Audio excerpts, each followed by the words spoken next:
Let's suppose it is more than 200 in the fast, it is a established diabetic.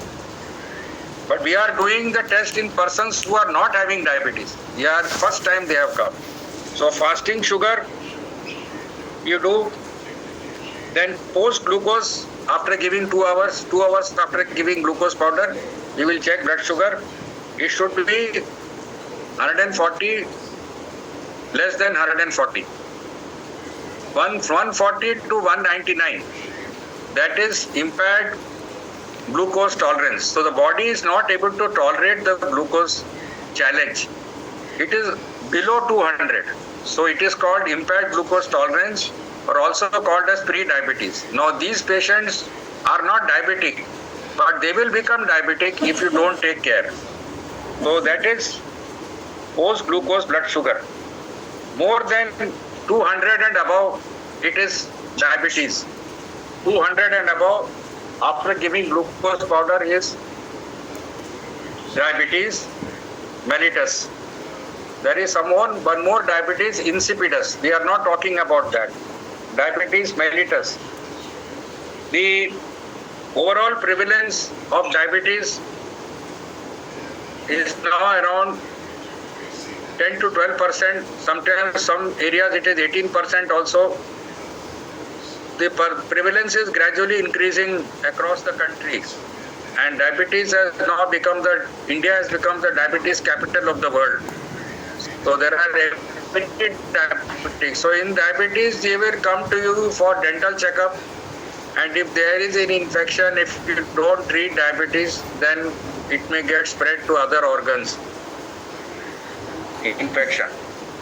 So what the glucose powder and 2-hour test, it is every half an hour. Glucose powder पिला के 2 घंटे में blood लेने का. That is OGTT 2 hours. But before doing the glucose powder test, patient should be eating normally for last 3 days. He should not be starving. मैं खाली पेट में रहेगा तो शुगर नॉर्मल आएगा, ऐसा नहीं होता है. आपको 3 दिन पहले से खाना ठीक से नॉर्मल खाना खाने का. Then you do this test. And the amount of glucose you have to give is 82.5 gram. Some people are writing 75 gram. That is monohydrate salt. That is anhydrous. But here we are not getting anhydrous, we are getting monohydrate. So you give 82.5 gram. You have to add some grams for the water. So that is 82.5 gram, and collect blood after 2 hours. Then second point for diagnosis is HB1AC or glycosylated hemoglobin. Now what is this? The glucose combines with the hemoglobin. So you can check that glycosylated hemoglobin in the blood, that is HB1AC, or you can say glycosylated hemoglobin, and interpretation is below 5.7 is normal. That 5.7%. From 5.7 to 6.4, it is pre-diabetes. And from 6.5 or higher, it is diabetes. So, why we are doing this? Because we are getting average blood sugar for 3 months. RBC life is 120 days. So that you will get an average of the blood sugar by looking to the glucose level inside the RBC, and this is tested in laboratory, and then you can find out whether the patient in the last 3 months, whether this less than 5.7%, then possibly he is not diabetic. But actually, we should do the blood sugar fasting and post glucose. That is the best. So we can immediately judge diabetes hai ki nahi hai. And those who are pre-diabetic, they have 5% risk of progression to diabetes.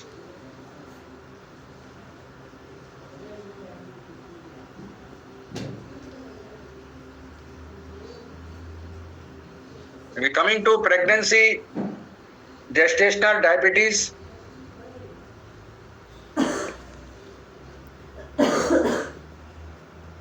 If you give glucose powder to the mother, and collect blood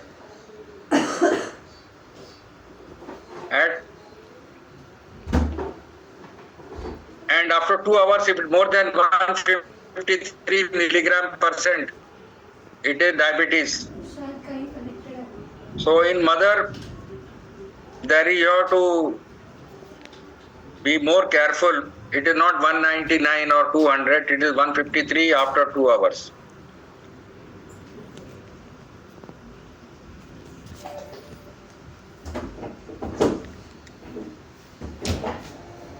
Department, have a look to your notes and see what are the actions of insulin. Then you will understand what are the diseases, what are the effects of insulin on the body, the physiological effects, the metabolic effects of the insulin have been taught to you in physiology. Therefore, I am not repeating that.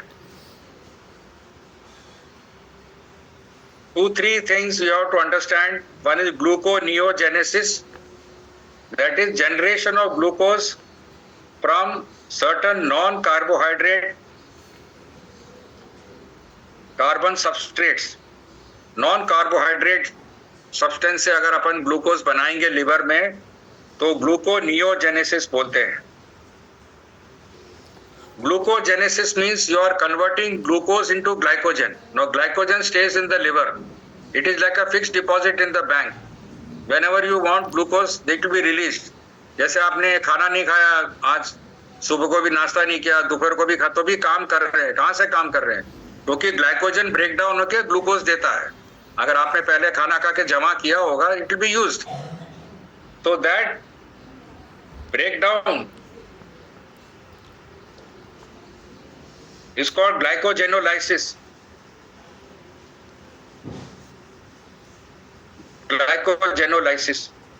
Glucogenesis, gluconeogenesis, and glycogenolysis. These 3 things you have to remember. Now we come to pathophysiology of type 2 diabetes. It is a heterogeneous disorder, and there is a complex interplay between genetic and environmental factors.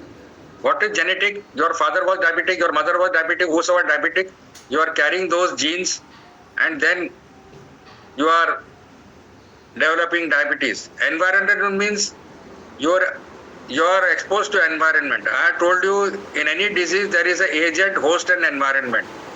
Environment means exposure to environment, diet habits, lack of exercise, putting on weight, eating high carbohydrate rich food like burger, pizza, ice cream.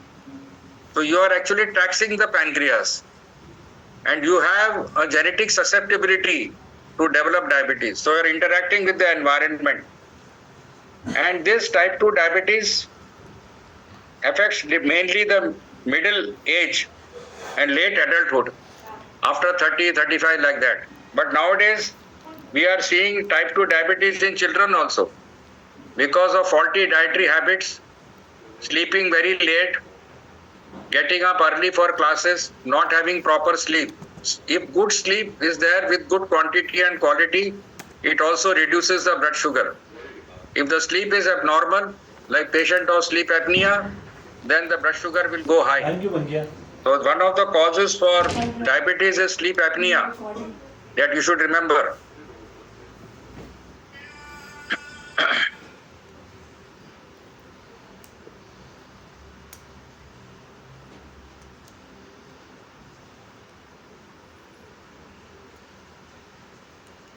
Then adipose tissue is a fatty tissue. Increased production of fatty acids occurs in the adipose tissue due to decreased inhibition of lipolysis in diabetes. Decreased inhibition of lipolysis means the breakdown of fat, lipolysis. Glycogenolysis, lysis matlab breakdown, resulting in increased deposition of fatty acids in liver and other tissues, which inhibit the glucose utilization. So the glucose utilization is also affected in the liver. So there is an insulin resistance in the liver also because of this decreased inhibition of lipolysis. And this insulin resistance in liver will be reflected in increased levels of blood sugar.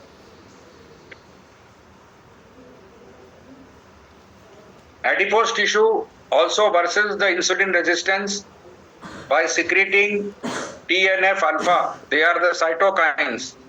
TNF alpha, interleukin, and hormones resistant. There is increased collection of fat in the abdomen, visceral fat in abdomen, and that also heightens the insulin resistance. Actually, those patients who are normal health, but after age of 40, they develop the central obesity. So that obesity actually unmasks the diabetes in a genetically prone individual. If you become obese, then you may be developing diabetes. That is a possibility.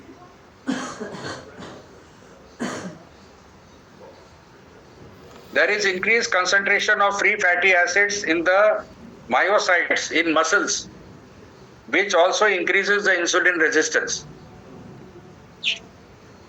In the liver, extensive deposition of fat in the liver causes hepatic insulin resistance, I told you, resulting in gluconeogenesis and glycogenolysis.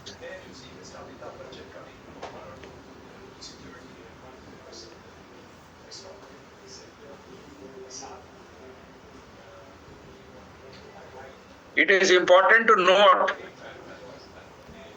that insulin walk, the insulin resistance is in the and fatty liver changes which occur in the, suppose you see in sonography fatty liver, that means it is a pre-diabetic condition. He is having diabetes, you ask for blood sugar, it will be positive.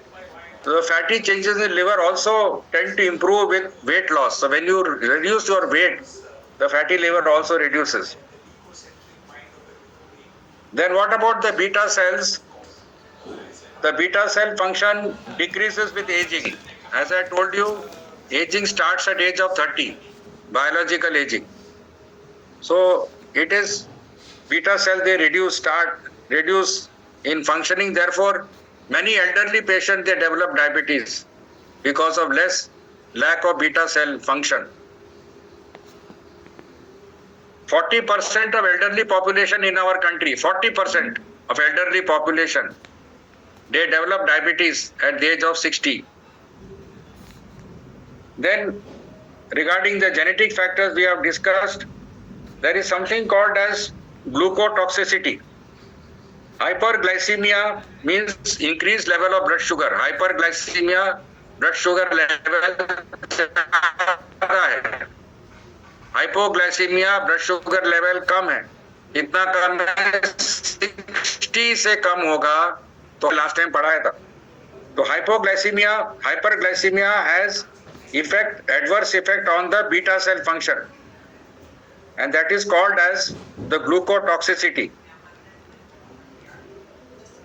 And because of this, these cells become refractory to glucose stimulus.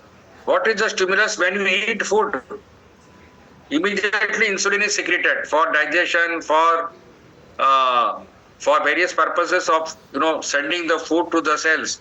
So वो जो खाने का जो stimulus है, that stimulus is suppressed if there is glucotoxicity, because the increased level of blood glucose affects the functioning of the beta cells.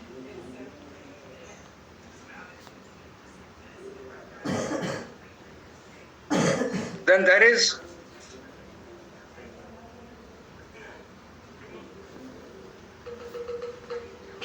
increased level of the free fatty acids also affects the function of the liver.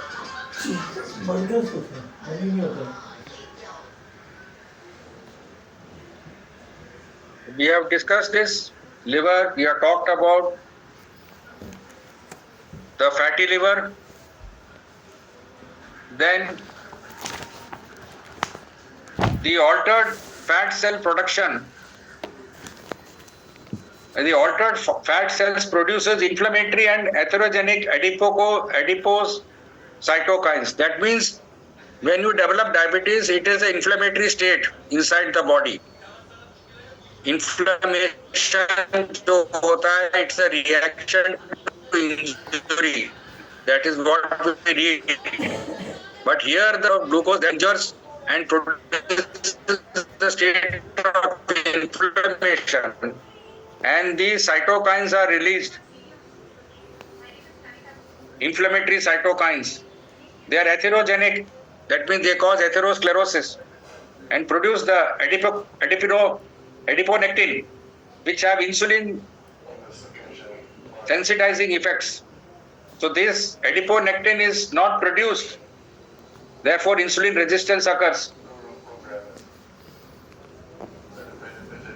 Then two words about incretin. Incretin. Write down incretin. What are incretins? They are hormones which are secreted from the intestinal epithelium in response to carbohydrate-rich meal. Carbohydrate-rich meal. The two important incretins are glucagon-like peptide, GLP-1, and glucose-dependent insulinotropic peptide, GIP. Glucose-dependent insulinotropic peptide, GIP. Now these two hormones, they are secreted at the intestine level, and they act on the pancreas to stimulate insulin secretion in a glucose-dependent manner. So these intestinal hormones, they act on the pancreas to secrete the insulin. They also inhibit glucagon release from alpha cells. Now glucagon is secreted in alpha cells of the pancreas, which increases the blood sugar. So here they don't stimulate the alpha cells. They only stimulate the beta cells to produce insulin. And these hormones are local hormones. They are secreted in the intestine in reaction to a carbohydrate-rich meal.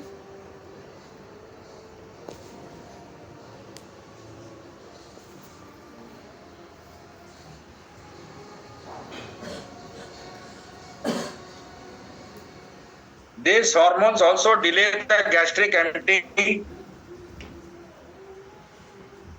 and produce a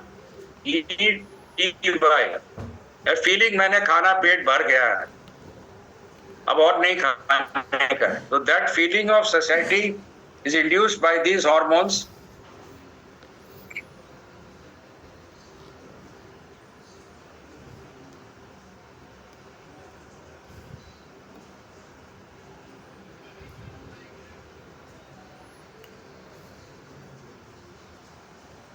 This GLP-1 becomes deficient in patients of type 2 diabetes. And there is also resistance to the effects of GIP. GLP-1 कम हो जाता है और GIP का effect जो है resistance हो जाता है. So they are unable to stimulate the insulin secretion.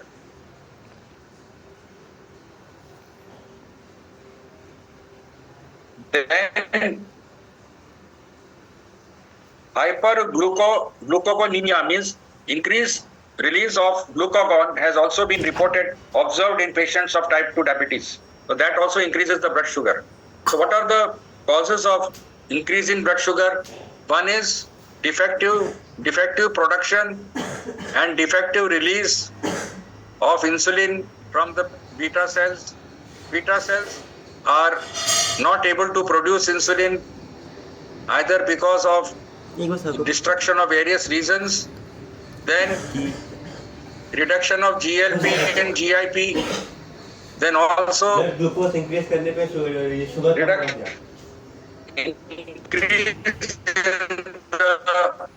glucagon levels. So it's a very complex in containing hyperglycemia. So the then one more organ is involved, that is the kidney. Normally, kidneys have capability to reabsorb glucose nearly 100%, and there is no glycosuria. Glycosuria means as the sugar in the urine, you find that there is glycosuria. In diabetes patient, kidneys functions, kidneys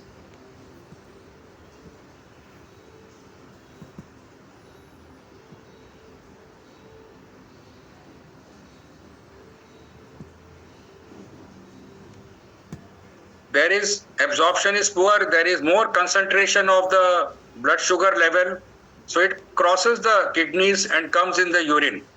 So this, when glucose is passed in urine, there is itching, there may be infection, because glucose is a good medium for growth of bacteria. So there may be infection around the genitals, particularly in women, and itching around the genitals, and that may be because of the glucose being secreted in the urine. Then